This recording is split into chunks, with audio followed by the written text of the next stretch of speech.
కష్టపడి పనిచేసిన మీ ఆనందం చూసిన తర్వాత మీ అభిమానం చూసిన తర్వాత ఇంకా ఎక్కువ కష్టపడాలని నిర్ణయానికి రోజు రోజు నేను పెంచుకుంటూ ముందుకు పోతున్నాను. నా మనసుకు దగ్గరుండే 4 కార్యక్రమాలు. ఒక కార్యక్రమం రాష్ట్రం మొత్తం పరిశుభ్రంగా ఉండాలి. దానికోసం స్వచ్ఛాంధ్ర స్వర్ణాంధ్ర ఈరోజు స్వచ్ఛాంధ్రతో ప్రారంభిస్తున్నాం, స్వర్ణాంధ్ర దిశగా అడుగులేస్తున్నాం. రెండో కార్యక్రమం మొదటి తారీఖు నాకు గుర్తొచ్చేది పేదల సేవలో. నేను ఎక్కడున్నా ఆ రోజు మాత్రం మీ దగ్గరికి నేరుగా వచ్చి మీ బాగోగులు తెలుసుకుంటూ ఈ కార్యక్రమంలో పింఛన్లు నేరుగా నేను ఇచ్చినప్పుడు నాకుండే ఆనందం నా జీవితంలో ఎప్పుడూ ఉండదు.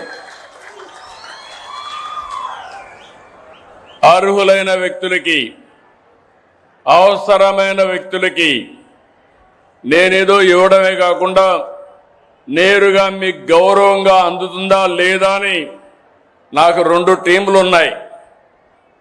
ఒక టీం చూస్తే మా అధికార యంత్రాంగం, జిల్లా అధికార యంత్రాంగం ఇక్కడే ఉన్నారు. ఈరోజు నాకు మంచి పేరు వచ్చినా చెడు పేరు వచ్చినా ఈ అధికార యంత్రాంగం ద్వారానే వస్తుంది. ఈరోజు మనం సాధించిన విజయానికి కూడా మనందరం కారకులం. రెండో టీం నాకు ఎప్పుడూ అనునిత్యం నాతో ఉండేది మా తెలుగుదేశం పార్టీ కుటుంబ సభ్యులు. Beauty of democracy. అధికారం ఉంటే అధికార యంత్రాంగంతో పనిచేపిస్తాం. మిగిలినప్పుడు నన్ను ఎప్పుడు అంటిపెట్టుకుని అనునిత్యం కంటికి రెప్పలా కాపాడే నా కుటుంబ సభ్యుల్ని నా జీవితంలో మరిచిపోలేను.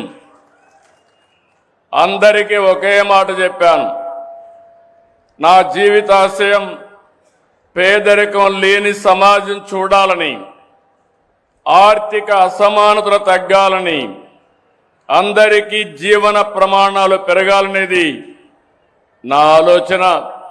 దానికోసం పనిచేస్తున్న మిమ్మల్ని అందరినీ మరొకసారి అభినందిస్తున్నా. మూడో కార్యక్రమం కొత్తగా తీసుకొస్తున్నాను. జనాభా తగ్గిపోతా ఉంది.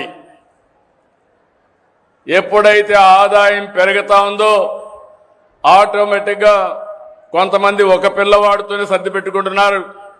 ఒకవేళ మగ పిల్లవాడు కాకపోతే మళ్ళా ట్రై చేసే పరిస్థితికి వస్తున్నారు. ఇంకో పక్కన మీరు చూస్తే దీనివల్ల 2.1 జనాభా ఉండాలి రీప్లేస్మెంట్ లెవెల్కి. అంటే జీవితకాలంలో ఒక దంపతులు 2.1కి జన్మనిస్తే జనాభా నియంత్రణ అంటే సమగ్రంగా జరుగుతుంది. కానీ కొన్ని దేశాల్లో జనాభా తగ్గిపోయింది, ముసలివాళ్ల సంఖ్య పెరిగింది. దీనివల్ల ఆ దేశాల్లో ఆర్థిక వ్యవస్థ దెబ్బతిని కడాన వాళ్ళు పనిచేసేది మెషిన్ల కోసం పనిచేసే పరిస్థితికి వచ్చారు. నేను చాలాసార్లు ఆలోచించాను. ఒకప్పుడు కుటుంబ నియంత్రణ కోసం నేను పనిచేశాను. ఈరోజు మళ్ళీ పిల్లలే సంపద, పిల్లల కోసం మనం అందరం కూడా కృషి చేయాల్సిన అవసరం వచ్చిందని మీ అందరికీ తెలియజేస్తున్నా. అందుకని నేను ఇంకొక నిర్ణయం కూడా చేసుకొని నెలలో వస్తున్నా మీ దగ్గరికి. మూడో చైల్డ్కి 30,000 రూపాయలు పుట్టిన వెంటనే ఇస్తాం. 4వ చైల్డ్కి 40,000 రూపాయలు ఇస్తాం.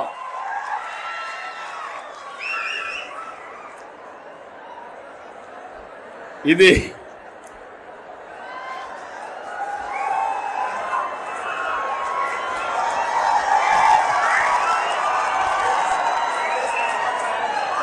ఏంటి, ఇది కరెక్ట్ అయిన నిర్ణయం అని మిమ్మల్ని అడుగుతున్నా.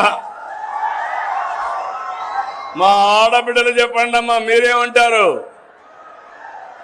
మీరే సృష్టికర్తలు, మీరు లేకపోతే సృష్టి లేదు.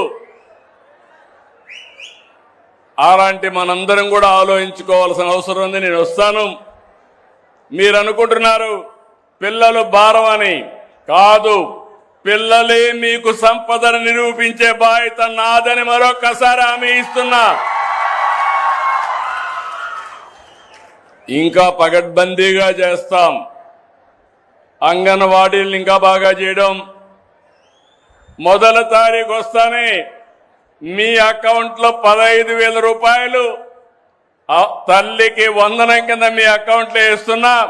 భగవంతుడు కరుణిస్తే ఇంకా పెంచే బాధ్యత కూడా తీసుకుంటానని మీ అందరికీ హామీ ఇస్తున్నా. ఇప్పుడిప్పుడు చాలా కష్టాలు ఉన్నాయి, అన్ని అధిగమించాలి.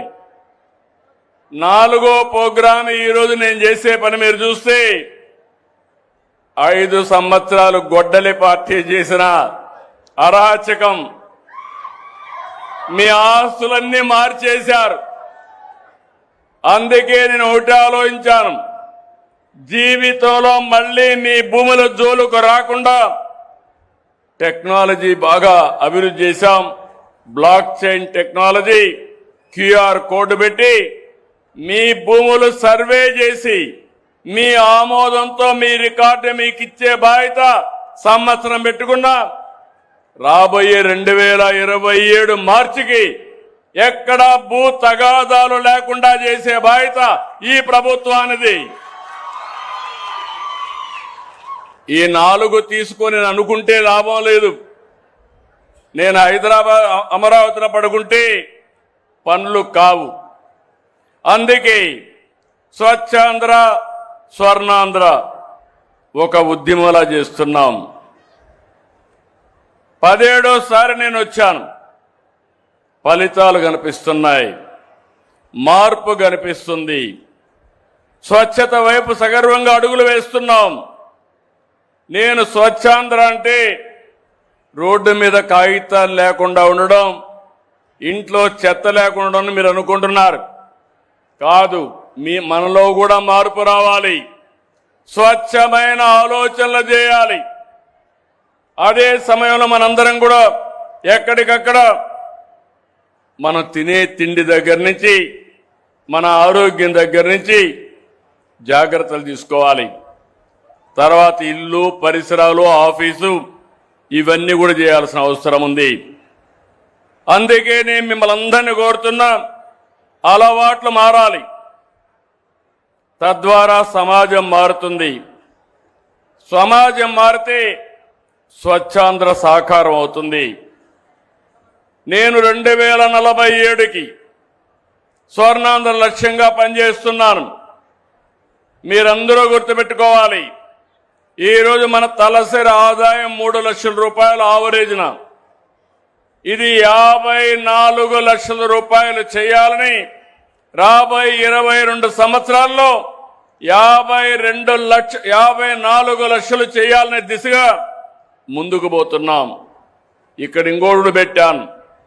ఒకప్పుడు P3 అంటే పబ్లిక్ ప్రైవేట్ పార్ట్నర్షిప్తో ఇప్పుడు నేషనల్ హైవే చూస్తున్నారు. మీ ఊరు పక్కనే రోడ్లు వేశారు. గవర్నమెంట్ ఆఫ్ ఇండియా వేయించింది. ఆ రోడ్ అంతా కూడా ఒక వ్యక్తి వచ్చేస్తాడు, టోల్ పెడతాడు. ఆ డబ్బులు కలెక్ట్ చేసుకొని తీసుకున్న అప్పులు కట్టేసే పరిస్థితికి వచ్చారు. అన్నిట్లో ఎయిర్పోర్ట్లు అన్నిట్లో వచ్చాయి. దీనివల్ల ప్రజలకు సంపద వచ్చింది, మెరుగైన అవకాశాలు వచ్చాయి. అదే సమయంలో ఆర్థిక అసమానతలు పెరిగాయి. నేను ఒకే ఒక విషయం మీ అందరికీ చెప్తున్నా, నేను పనిచేసేది ఏ కొద్ది మందో కోటీశ్వర్ల కోసం కానీ కాదని మరొకసారి విజ్ఞప్తి చేస్తున్నా. మీకోసం పనిచేస్తున్నా. నెలవారీగా పింఛన్ ఇవ్వాలి, నెలవారీగా జీతాలు ఇవ్వాలి, అభివృద్ధికి డబ్బులు కావాలి. ఇవన్నీ కావాలంటే ఎక్కడి నుంచి వస్తాయి? సంపద సృష్టిస్తే, పన్నుల రూపాయల డబ్బులు వస్తే ఆ డబ్బులు తీసుకొచ్చి పేదవాళ్లకు పెన్షన్లు ఇవ్వడం, లేకుంటే సంక్షేమ కార్యక్రమాలు ఇవన్నీ చేస్తున్నాం. అయితే నేను ఆలోచించేది, రాబోయే రోజుల్లో ఒక వినూత్నమైన మార్పుకి శ్రీకారం చుట్టాం. ఆర్థిక అసమానతలు తగ్గించాలి. ఒక వ్యక్తికి 55 లక్షలు లేకుంటే 5 కోట్ల ఆదాయం. పేదవాళ్ళకు మాత్రం దినానికి 100 రూపాయలు కూడా ఆదాయం లేని పరిస్థితి. ఇది తగ్గాలి. అందుకే ఈరోజు నేను తీసుకున్న కార్యక్రమం పబ్లిక్ ప్రైవేట్ పీపుల్ పార్ట్నర్షిప్. పైనుండే వ్యక్తులు కింద నుండే వ్యక్తుల్ని ఎక్కడికక్కడ దత్తత తీసుకోవడం, వాళ్ళని పైకి తీసుకొచ్చే బాధ్యత. దానికే నేను పేరు కూడా పెట్టాను, MBK, మార్గదర్శి బంగారు కుటుంబం.